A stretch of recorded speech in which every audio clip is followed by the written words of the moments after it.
Hello दोस्तों, welcome back. इस video में बात करने वाला हूँ आपसे एक बहुत इंपॉर्टेंट कंपनी के बारे में, जो कि इंडिया का जो मैन्युफैक्चरिंग सेक्टर है उसमें बहुत अच्छा खासा कंट्रीब्यूशन कर रहा है। और ये चाइना प्लस वन का जो स्ट्रेटजी चल रहा है, बहुत सारे कंपनीज क्या कर रहे हैं, अपना जो सोर्सिंग का जो काम है, मतलब किसी और कंट्री से सामान मंगाते थे, जो इंपोर्ट करते हैं, वो चाइना के अलावा अपना शिफ्ट करे कि किसी और एक दो कंट्रीज में हमारा रहे, ताकि चाइना में कुछ दिक्कत अगर हो जाए या फिर चाइना से कुछ अनबन हो जाए तो हमारा जो सप्लाई है उसमें कुछ दिक्कत ना हो। क्योंकि मेजोरिटी जो मैन्युफैक्चरिंग का सामान था या इलेक्ट्रॉनिक्स का सामान है, ज़्यादातर कैप्चर किसने करके रखा है? चाइना ने करके रखा है। तो अभी इंडिया, वियतनाम, ये बहुत सारे कंट्रीज़ क्या है, अपने खुद के अंदर ऐसा मैन्युफैक्चरिंग सेटअप कर रहे हैं जिसके वजह से मतलब बाकी कंट्रीज़ को सप्लाई आराम से मिल पा रहा है। और इसी की वजह से जो कंट्रीज़ इन सब कामों में मतलब एडवांसमेंट कर रही है, उन बिजनेसेस को बहुत अच्छा खासा प्रॉफिट हो रहा है। तो वैसी एक कंपनी है सिरमा एसजीस बोल के। अभी कंपनी ऑलरेडी आपका, अगर मैं यहाँ पे देखूँ तो एक अच्छा खासा मल्टी मेगा रिटर्न बना के दे चुका है। अगर मैं पिछले 5 साल में देखूँ तो एक सेकंड, ओके, यहाँ पे ठीक है, 700 से अभी ये 1400 चल रहा है। मतलब इसके पहले भी देखूँ तो ये एक साल के अंदर लगभग डबल हो चुका है। लेकिन उसके पहले भी देखेंगे तो मेरे ख्याल से 2-3 गुना या अच्छा खासा रिटर्न दे चुका है। तो ये कंपनी मुझसे काफ़ी ट्रैक करने में देर हो गया, अभी रिसेंट क्वार्टर में मेरी नज़र में है। बट यहाँ पे अभी भी इस कंपनी के अंदर बहुत, मतलब मान लीजिए बारूद बचा हुआ है जो इससे भी ऊपर कंपनी को लेकर जा सकता है। तो देखते हैं पहले कंपनी करती क्या है, उसके बाद हम इसके फंडामेंटल्स या उसके बाद हम इसके मतलब फ्यूचर ग्रोथ के बारे में देखेंगे और नंबर्स को भी डिस्कस करेंगे। तो इसका मेन काम है electronic system design and manufacturing. मतलब देखिए, कोई भी फ़ोन हो, लैपटॉप हो, रेडियो हो, टीवी हो, या कोई प्रोडक्ट हो, आपका फ्रिज हो गया, कुछ भी चीज़ है, उन सब के अंदर क्या लगता है, एक ग्रीन कलर का मदरबोर्ड जैसा होता है, पीसीबी जिसको बोलते हैं। और उसमें बहुत सारी चीज़ लगाना पड़ता है, रजिस्टर हो गया, ब्लैक बॉक्स हो गया, कुछ कुछ चीज़ें। मतलब आपको उतना डिटेल में नहीं घुसना है, आपको इलेक्ट्रॉनिक इंजीनियर नहीं बनना है, आपको इन्वेस्टर बनना है। तो ये सब चीज़ फिट करना पड़ता है। मतलब एक ऐसा ग्रीन कलर का बोर्ड रहता है, उसमें बहुत सा सर्किट बना रहता है और उस सर्किट पे आपको सामान वामान को यहाँ फिट करना पड़ता है। तो पहले में सिरमा क्या कर रही थी, इसका मतलब ये सिर्फ असेंबली करती थी। मतलब सारा सामान, चिप का बोर्ड, फिर वो सारा सामान कहीं बाहर से इंपोर्ट करवा लिया, फिर वहाँ पे असेंबल करके बाहर पे दे दिया। मतलब मान लीजिए सस्ता लेबर की वजह से वो ही करके दे रही थी। अब ये इसमें क्या है कि वॉल्यूम बहुत ज़्यादा है बट मार्जिन कम है। तो इसमें क्या आता है, कंज्यूमर का बिजनेस, जैसे मान लीजिए भाई फ़ोन वाला हो गया, फिर टीवी का सेटअप हो गया, इन सब का जो असेंबली करती थी वो बिजनेस कर रही थी। बट अभी इन्होंने कंपनी ने क्या किया है, अपना इन्होंने बिजनेस मॉडल थोड़ा चेंज किया है। मतलब चेंज नहीं बोलेंगे, इंप्रूव करेंगे। ये लोग क्या कर रहे हैं, अभी असेंबली करने की जगह पे ये लोग खुद डिज़ाइन कर रहे हैं। मतलब मुझे मान लीजिए अगर मुझे एक फ़ोन बनाना है या ईवी में अगर मुझे कुछ लगाना है, तो उसका डिज़ाइन कैसा होना चाहिए, उस पर कैसा सामान फिट बैठना चाहिए, वो डिज़ाइन ही कंपनी खुद करने वाली है। तो इसमें क्या होता है कि आपका जिस कंपनी से टाइप है, जो कंपनी आपको काम करने दे रही है, उसके साथ आपका जो स्टिकीनेस है वो बहुत ज़्यादा बढ़ जाएगा। अब मान लीजिए मैंने सिरमा को, सपोज़ मेरा एक टीवी बनाने का मेरा बिजनेस है, मैंने सिरमा को बोला कि मुझे टीवी के लिए ये सर्किट चाहिए, सर्किट बोर्ड चाहिए और उसके बाद ऐसा कंपोनेंट चाहिए।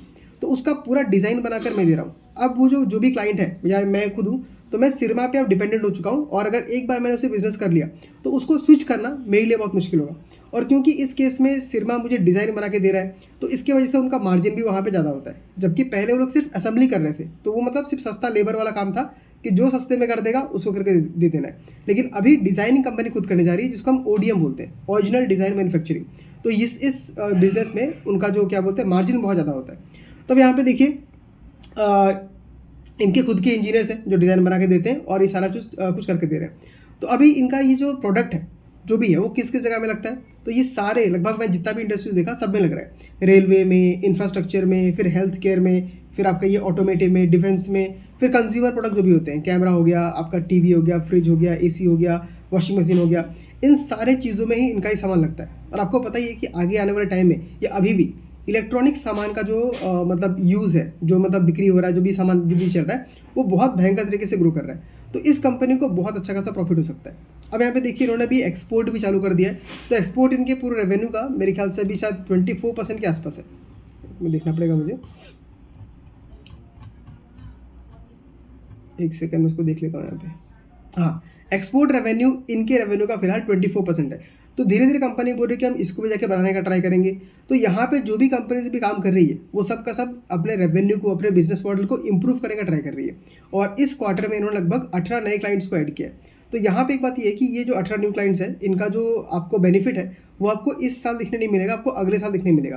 क्योंकि अगेन वही होता है, अगर हमने क्लाइंट ऑनबोर्ड किया है तो पहले हम सामान को उसको बनाएंगे, फिर उसको अपने सैंपल भेजेंगे, वो जब अप्रूव हो जाएगा उसके बाद से उनको बहुत अच्छा ऑर्डर मिलना स्टार्ट होता है। तो ये मैंने देखा इस कंपनी का बहुत अच्छा खासा मतलब बिजनेस मॉडल भी है और अभी भी यहाँ से बहुत अच्छा खासा ग्रो कर सकती है, क्योंकि ओडीएम बिजनेस इन लोग का भी रिसेंटली स्टार्ट हुआ है। तो इसमें ग्रोथ करने के चांसेस बहुत ज़्यादा है। अब यहाँ पे अगर मैं देखूँ आपका यहाँ पे इनको और क्या क्या मतलब बेनिफिट मिल रहा है, मतलब एक तो बिजनेस ठीक सेक्टर में है ही, उसके साथ साथ इनको और एक्स्ट्रा बेनिफिट मिल रहा है। तो ये पहला जो बेनिफिट है ये चाइना प्लस वन स्ट्रेटेजी, जहाँ पे बाकी जो कंट्रीज़ है वो चाइना के अलावा दूसरी कंट्रीज़ को ढूंढ रही है जहाँ पे उनको मैन्युफैक्चरिंग करने को सुविधा मिल जाए। तो ये एक मिल गया, जिसके वजह से इनका एक्सपोर्ट भी इंक्रीज़ होगा बाद में, तो उससे काफ़ी फ़ायदा मिलेगा। राइज इन इलेक्ट्रॉनिक्स, वो तो आपको पता ही है कि हम लोग का भी जो मतलब पूरे वर्ल्ड में ही इलेक्ट्रॉनिक सामान का मतलब इस्तेमाल बढ़ रहा है, और जितना ज़्यादा नया नया टेक्नोलॉजी बढ़ेगा उतना ही इलेक्ट्रॉनिक्स के ऊपर आपका मैन्युफैक्चरिंग का डिमांड बहुत ज़्यादा बढ़ने वाला है। दूसरा पीएलआई मतलब ये पब्लिक, ये कुछ होता है इसका कुछ मतलब इंसेंटिव है गवर्नमेंट का, ठीक है, इसका फुल फॉर्म मुझे याद नहीं आ रहा फिलहाल। तो इसमें क्या होता है कि पहले गवर्नमेंट ने क्या बोला था कि आपको सिर्फ वॉल्यूम पे आपको मतलब हम लोग स्कीम मतलब इंसेंटिव देंगे। सपोज आपने मान लीजिए 1000 करोड़ का बिक्री कर दिया तो उसमें आपको कुछ रिबेट मिल जाएगा, कुछ इंसेंटिव मिल जाएगा। बट अब गवर्नमेंट क्या बोल रही है कि आपको इंसेंटिव तभी मिलेगा जब आप इंडिया में मैन्युफैक्चर करोगे। पहले असेंबली करके वॉल्यूम दिखा दो, इंसेंटिव ले लो। अब अगर आप इंडिया में खुद सामान मैन्युफैक्चर कर रहे हो तो आपको ज़्यादा इंसेंटिव मिलेगा, सिर्फ वॉल्यूम के ऊपर नहीं है, क्वालिटी के ऊपर भी है।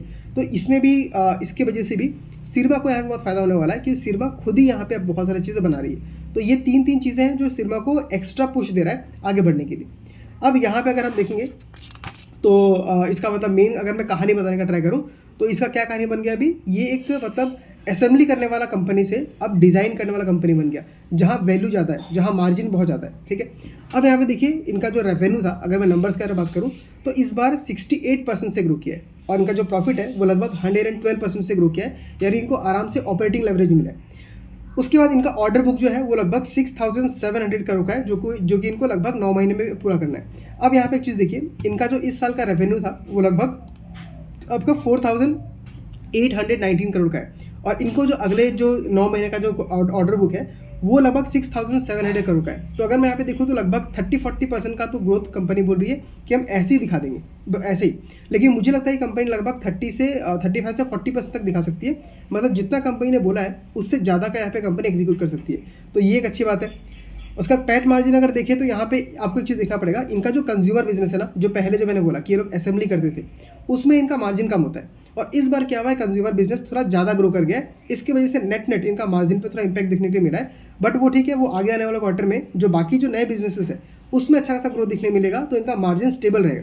कंपनी ने ये बोला कि अभी देखिए इनको दिक्कत मेन क्या हो रहा है कि अगर जियो पॉलिटिकल वार चलते रहता है, सिचुएशन खराब रहता है, तो इनका कमोडिटी का प्राइस बढ़ेगा, और उसके वजह से इनका जो ऑपरेटिंग मार्जिन है या एबिटा मार्जिन है उसमें थोड़ा बहुत दिक्कत हो सकता है। बट वहाँ भी कंपनी ने एक चीज़ बताया है कि मान लीजिए अगर रॉ मटेरियल का दाम बढ़ता है, सपोज ये लोग कोई चीज़ 100 में खरीदते हैं और 140 में बेचते हैं, तो अगर रॉ मटेरियल का दाम बढ़ के 10 रुपये बढ़ गया तो इनका भी जो मार्जिन है जो 40 रुपये का है वो 40 रुपये रहेगा। बट यहाँ पे देखिए इनका जो एब्सोल्यूट जो है 40 रुपये जो है, मतलब जैसे मान लीजिए कोई चीज़ 100 रुपये का बन रहा है तो उसके ऊपर ये लोग 40 रुपये चार्ज करेंगे। अब उसी का दाम बढ़ के अगर 150 हो गया तो उसके ऊपर भी 40 रुपये एक्स्ट्रा ये लोग मतलब अपना मार्जिन रखेंगे।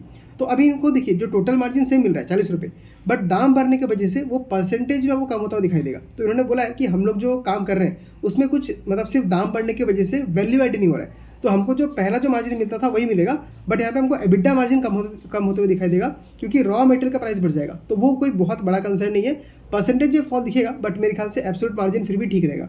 ये एक बात है।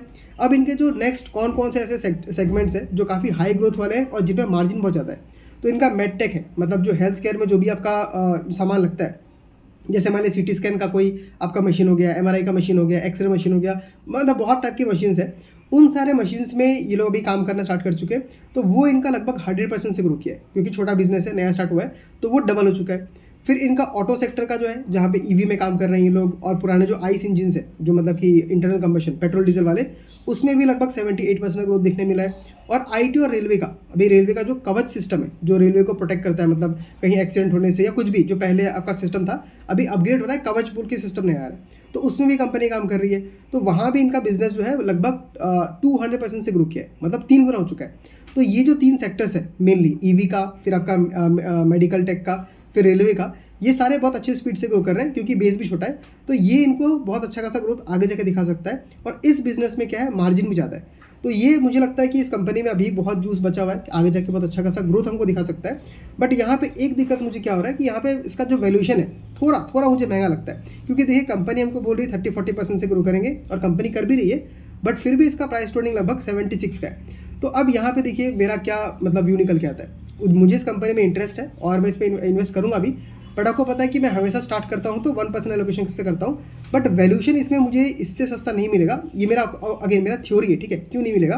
क्योंकि इस कंपनी ने ऑलरेडी प्रूव करके दिखा दिया है। अगले 4-5 साल में अगर देखूंगा, मैं एक बार फिर से चेक कर लेता हूँ आपका इधर पे अगर देखूँ, ओके पिछले 5 साल में इसने अगर मैं देखूँ तो 2023 में 282 से आज ये लगभग 1400 पे चल रहा है। मतलब मोटा मोटी इसने 6 गुना का आपका रिटर्न दे दिया है। तो जब पिछले 3 साल से कंपनी इतना अच्छा परफॉर्म कर रही है तो इन्वेस्टर्स का ट्रस्ट इसके ऊपर बढ़ता है, और जितना ज़्यादा लोगों का ट्रस्ट बढ़ेगा, जितने ज़्यादा लोग इसमें इंटरेस्टेड होंगे, इसका वैल्यूएशन बढ़ते रहेगा बढ़ते रहेगा बढ़ते रहेगा। तो अभी आपको 76 देखने में मुझे लगता है कि इसके ग्रोथ रेट से ये दुगने प्राइस पे हमको अवेलेबल मिल रहा है। मतलब पैग रेशियो अगर देखूँ तो 2 के आसपास है, बट क्योंकि ये कंपनी के ऊपर ज़्यादा लोगों का इंटरेस्ट है, ज़्यादा डिमांड है, तो इसका वैल्यूएशन मतलब महंगा ही मिलेगा। तो मेरे ख्याल से 2 अगर मैं देख रहा हूँ पैग रेशियो, नॉर्मली मैं 1 या 1.5 में काफ़ी कंफर्टेबल होता हूँ, बट 2 टाइम्स का पैग रेशियो अगर मिल रहा है तो मान लीजिए ये आपका फेयरली वैल्यूड मान के चला जाएगा। हाँ, लेकिन आगे कंपनी खराब करती है, अगर रिजल्ट खराब करती है तो उसी स्पीड से नीचे भी गिरेगा, लेकिन अगर कंपनी ठीक करती है तो आराम से ऊपर जाते रहेगा। तो वैल्यूएशन भी क्या है ना कि आपको फिक्स एक नंबर की तरफ लेके नहीं देखना है, आपको बाकी सब चीज़ को मिला के देखना पड़ेगा। क्योंकि नॉर्मल सी बात है, किसी भी एक कंपनी में अगर कोई कंपनी अच्छा करते जा रहा है, पिछले 2-3 साल से अच्छा दिखा रहा है, तो लाजमी है कि उसमें बहुत सारे इन्वेस्टर्स का डिमांड आएगा, और जब ज़्यादा इन्वेस्टर्स का डिमांड आता है तो उसका वैल्यूएशन सस्ता होना पॉसिबल ही नहीं है, क्योंकि लोग भर भर के उसमें डिमांड उसमें आ रहा है, तो वैल्यूएशन थोड़ा महंगा मिलेगा। बट आपको वही समझ के देखना है कि अगर कोई जो अनडिस्कवर्ड स्टॉक है, ठीक है, जो अच्छा काम कर रहा है, उसको अगर आप देखते हैं तो 1 टाइम्स का प्राइस टू बुक ठीक है, मतलब ये क्या बोलते हैं पैग रेशियो ठीक है। बट जो कंपनी ऑलरेडी प्रूफ कर चुकी है अपने आप को, उसको आपको वैल्यूएशन का हमेशा 1 के पे फिक्स नहीं कर देना है। अगर वो 2 पे मिल रहा है तो भी ठीक है, अगर बहुत अच्छा कर रहा है तो 3-4 पे भी मिल सकता है। बट अगेन ऐसे कंपनीज में आपको फिर बहुत ज़्यादा स्ट्रिक्टली ट्रैक करना चाहिए। कुछ भी खराबी होगा तो उनका वैल्यूएशन बहुत महंगा होने की वजह से धड़ाधड़ गिरता है, तो ये हमको बस ट्रैक करते रहना है। तो ये था मतलब मेरा इस सिरमा एसजीएस के ऊपर मेरा मतलब जो व्यू है कि मैं क्या सोचता हूँ। मुझे इस कंपनी में काफ़ी इंटरेस्ट आया। अगर आप मेरे से कुछ चीज़ छूट गया जो मैंने इस पर डाला नहीं है, या इसके ऊपर जो कुछ नेगेटिव चीज़ है जो मेरे नज़र में नहीं रहा हो, आपको अगर दिखता है तो आप भी कमेंट करके बताइए, क्योंकि मैं सारे कमेंट्स को पढ़ता हूँ और मैं चाहता हूँ कि मेरी वीडियोस को देख के आपको एजुकेशन मिले और आप भी इसमें कुछ ऐड करो तो मुझे भी कुछ नया सीखने मिले। यहाँ पे मैं कोई भी रिकमेंडेशन काम नहीं करता हूँ। मेरा मेन काम क्या है कि मैं कंपनी के बिजनेस को समझाऊँ, उसके फ्यूचर प्रोस्पेक्ट को दिखाऊँ और उसके बाद मैं अपना खुद का ओपिनियन दूँ। तो ये मेरा मेन काम है। उसके बाद आपको खुद का स्टडी करना है, आपको खुद का अपना ओपिनियन बनाना है। उसके बाद आपको पसंद आता है तो ही आपको किसी स्टॉक में इन्वेस्ट करना है, या उसमें आपको जो भी करना है सेल या बाय करना है, वो आपका डिसीजन हो, मेरा नहीं है। तो इस तरीके से हम लोग अगर आप देखेंगे वीडियो को बिना रिकमेंडेशन नहीं हुए एजुकेशन पर्पज से देखेंगे तो आपको ही फायदा होगा और मुझे ही फायदा होगा। तो इस वीडियो में इतना ही, मिलता हूं आपसे अगले वीडियो में। अगर वीडियो अच्छा लगा है तो उसको लाइक कीजिए और चैनल को सब्सक्राइब भी कीजिए, क्योंकि फ्री में मैं बहुत वैल्यूबल कंटेंट आप लोग को दे रहा हूँ।